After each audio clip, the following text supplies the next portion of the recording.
اللہ الرحمن الرحیم۔ السلام علیکم ورحمۃ اللہ وبرکاتہ۔ میں ہوں رحمۃ اللہ گوادری رحمۃ اللہ بلوچ اسلامی وظیفہ چینل۔ آج شہید کربلا آپ کو بتاؤں گا۔ آج سنیے، یہی تو دنیا کی تاریخ کا ہر ورق انسان کے لیے عبرت کا مرکب ہے۔ خصوصی اس کی اہم واقعہ تو انسان کی ہر شعبہ زندگی کے لیے اسے اہم نتیجہ سامنے لاتا ہے جو کسی دوسرے تعلیم اور تلقین سے حاصل نہیں ہو سکتے۔ اس لیے قرآن کریم کا ایک بہت بڑے حصے قصص تاریخ پر مشتمل ہے۔ قرآن مجید نے تاریخ کو تاریخ حیثیت یا کسی قصے وابستہ کی صورت سے مدون مرتبہ شکل میں پیش نہیں کیا۔ اس میں یہی اشارہ ہے کہ تاریخ خود اپنی ذات میں کوئی مقصد نہیں ہے، بلکہ وہ نتیجہ ہے جو تاریخ اقوام ان میں پیش آنے والے واقعہ سے حاصل ہوتا ہے۔ اس لیے قرآن کریم نے قصص کے ٹکڑے کر کے نتیجہ کے لیے پیش فرمایا۔ سید شہاب الخیر حضرت حسین بن علی رضی اللہ تعالیٰ کا واقعہ شہادت صرف اسلامی تاریخ کا اہم واقعہ ہے، بلکہ پورے دنیا کی تاریخ میں اس کو ایک خاص امتیاز حاصل ہے۔ اس میں ایک طرف ظلم و سنگین بے حیا محسن کشی ایسی ہونا اور حیران انگیز واقعہ ہے، انسان کو تصور بھی دشوار ہے۔ دوسری طرف آل رسول کی چشم چراغ، ان کی 70 یا 72 متین کی چھوٹی سی جماعت کا باطل مخالفت جہاد، اس پر ثابت قدم اور قربانی جان نثار کے لیے ایسی واقعہ ہے جن کی نظر تاریخ میں ملنا مشکل ہے، اور ان دنوں میں آنے والے نسلوں کے لیے ہزاروں عبرت اور حکمت پوشیدہ ہے۔ واقعہ کربلا جب سے پیش آیا، اس وقت سے لے کر آج تک علاوہ مفسرین، کاتب تاریخوں کا مستقبل کتابوں اور ساری ہر زبان میں بے شمار لکھا گیا ہے، لیکن ایسی واقعہ جن سے عوام وفود کا دلی تعلق ہو، اس میں غلط روایت کی آمیزش کا کچھ مطلوب نہیں ہے۔ میں نے اس زیر سایہ اس کی کوشش کی ہے غیر اس کا اصل متن تاریخ کامل ابن اسیر ہے، جو عزیز ہے، دوسرے کتب میں ہے۔ یہ واقعہ ایک دریائے خون ہے جس میں داخل ہونا آسان نہیں، مختلف طور پر ان کو پیش کر رہا ہے۔ واللہ اعلم۔ خلافت اسلام پر ایک حادثہ، حضرت ذوالنور بالعثمان غنی رضا کی شہادت سے فتنوں کا ایک غیر متناہی سلسلہ شروع ہو جاتا ہے۔ اس میں منافقوں پر سازش، بھٹی باری مسلمانوں کے جذبات سے کھولنے کا واقعہ پیش آتا ہے۔ مسلمانوں آپس میں تلوار چلتے ہیں۔ مسلمان بھی جو خیر اخلاق کے بعد انبیاء خلافت کا سلسلہ جب امیر معاویہ رضی اللہ عنہ پہنچا تو حکومت میں خلافت میں راشدہ کا وہ مثال رنگ نہیں رہتے جو خلافت راشدہ کا حکومت خاص تھا۔ معاویہ رضی اللہ عنہ کو مشورہ دیا جاتا ہے کہ زمانہ سخت فتنہ کا ہے، آپ اپنے بعد کے کوئی ایسی انتخاب کریں کہ مسلمان پھر تلوار نہ نکالے، خلافت اسلامیہ فارغ ہونے سے بچ جائے۔ باقاعدہ حالات یہی کوئی نامقصود یا غیر شرعی بھی نہ لیکن اس کے ساتھ آپ کی بیٹا یزید کا نام بعد خلافت کے لیے پیش کیا جائے۔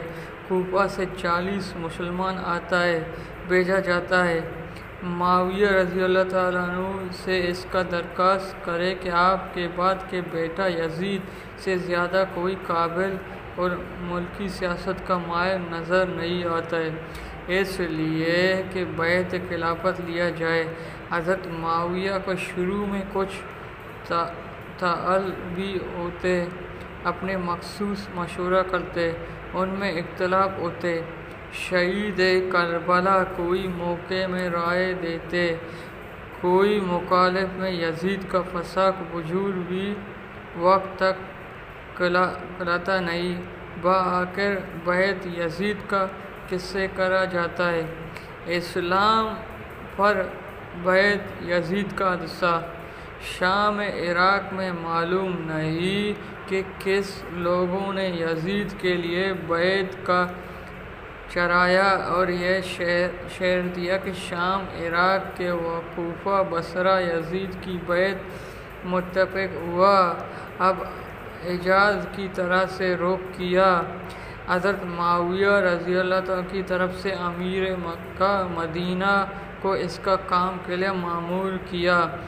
مدینہ کا عامل مروان تھا، اس نے خطبہ دیا اور لوگوں سے کہا کہ امیر المومنین امیر معاویہ حضرت ابوبکر حضرت عمر کی سنت کے مطابق چاہتا ہے، اپنے بعد کے لیے یزید کا خلاف بیعت لیا جائے۔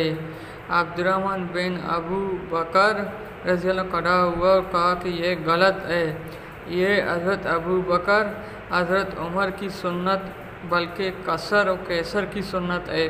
حضرت ابوبکر حضرت عمر خلافت اپنے اولاد میں منتقل نہیں کیا اور نہ ہی اپنی قنوے رشتے میں۔ حجاز کی عام مسلمانوں کی نظر اہل بیت پر لگا ہوا تھا، خصوصی حضرت حسین رضی اللہ تعالیٰ عنہ بن علی رضی اللہ تعالیٰ جن کی وہ بچہ طور پر حضرت معاویہ رضی اللہ کا یہ بات یہ مستحق خلافت سمجھتے تھے۔ اس میں حضرت حسین رضی اللہ تعالیٰ عنہ، حضرت عبداللہ بن عمر رضی اللہ عنہ، حضرت عبداللہ بن ابا بکر، حضرت عبداللہ بن زبیر، حضرت عبداللہ بن عباس رضی اللہ عنہ کی رائے تو منتخب تھا۔ وہ کیا کرتے تھے کہ ان حضراتوں کے سامنے قول و کتاب و سنت کا یہ اصول تھا کہ خلافت اسلام کے خلافت نبوت ہے، اس میں وارث کا کچھ کام نہیں ہے، باپ کے بعد بیٹا کی خلافت ہو، بلکہ ضرورت ہے کہ آزاد دانہ انتخاب سے خلیفت کا تقرر کیا جائے۔ دوسرے ان کا نگاہ یزید کی ذاتی حالات بھی اس کی اجازت نہ دیتے کہ اس کا تمام ملک اسلامی خلافہ مان لیا جائے۔ ان حضراتوں نے اس کا تجوید کے مخالف اور ان میں سے اکثر آخر دم تک مخالف ہی رہا، اس لیے آگ گو اور جماعت اور حمایت آگ کے نتیجے میں مکہ اور مدینہ، دار رس اور کوفہ، کربلا، قتل عام کے واقعہ پیش آیا۔ حضرت معاویہ رضی اللہ عنہ مدینہ میں حضرت معاویہ رضی اللہ سے خود 51 میں حجاز کا سفر کیا، مدینہ تشریف لایا۔ ان سب حضراتوں سے نرم گرم گفتگو ہوا، سب کھل کر مخالف تھے۔ اما عائشہ صدیقہ رضی اللہ عنہا امیر معاویہ حضرت عائشہ صدیقہ رضی اللہ عنہا سے شکایت کی اور ان کی نصیحت کے پاس تشریف لے گیا۔ ان سے یہ شکایت کی یہ حضرت میری مخالف کرتے۔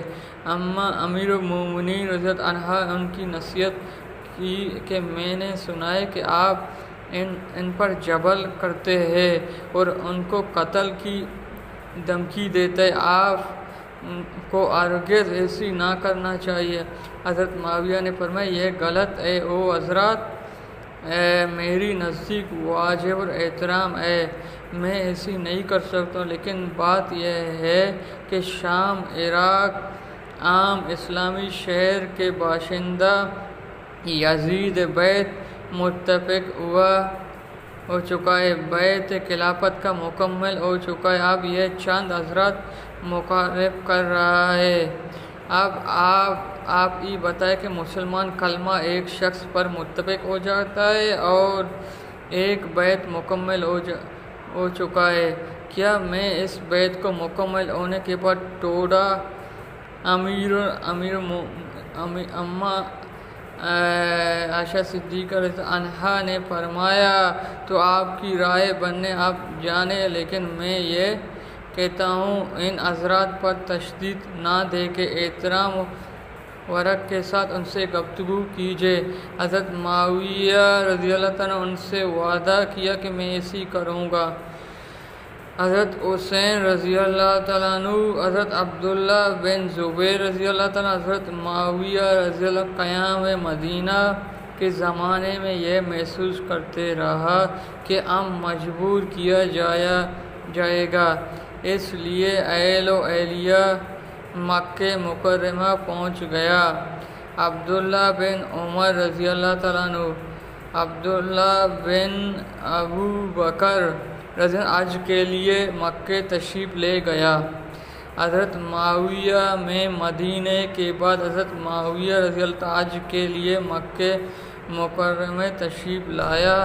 یہاں اول حضرت عبداللہ بن عمر کو بلایا، فرمایا اے ابن عمر تم مجھ سے کیا کہا کرتے، مجھے ایک رات ایسی گزارے پسند نہیں ہے جس نے میری کوئی امیر نہ ہو۔ میں نے اس کی امر کے پیش نظر اپنی بات کیا، یزید کی خلافت بیعت لیا ہے، شہید کربلا، میری بات مسلمانوں کا اتفاق نہ پیچھے، سب مسلمان اس پر متفق ہوا، تعجب ہے کہ آپ اختلاف کرتے، میں آپ کو تنبیہ بھی کرتا ہوں مسلمان کی جماعت شدہ نظم کو مکتب نہ کرے اور فساد نہ پھیلائے۔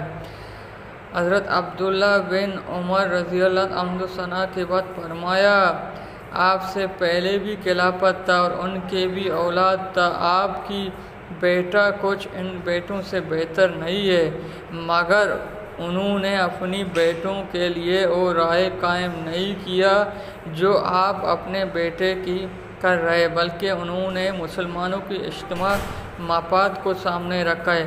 آپ مجھے تقریب مولت سے ڈراتا ہے، سو آپ یاد رکھیں میں تقریب بین مسلمانوں کا سبب ہرگز نہ بنوں گا، میں مسلمانوں کا ایک فرد ہوں، اگر سب مسلمان کسی رائے پر پڑے تو میں ان سے شامل رہوں گا۔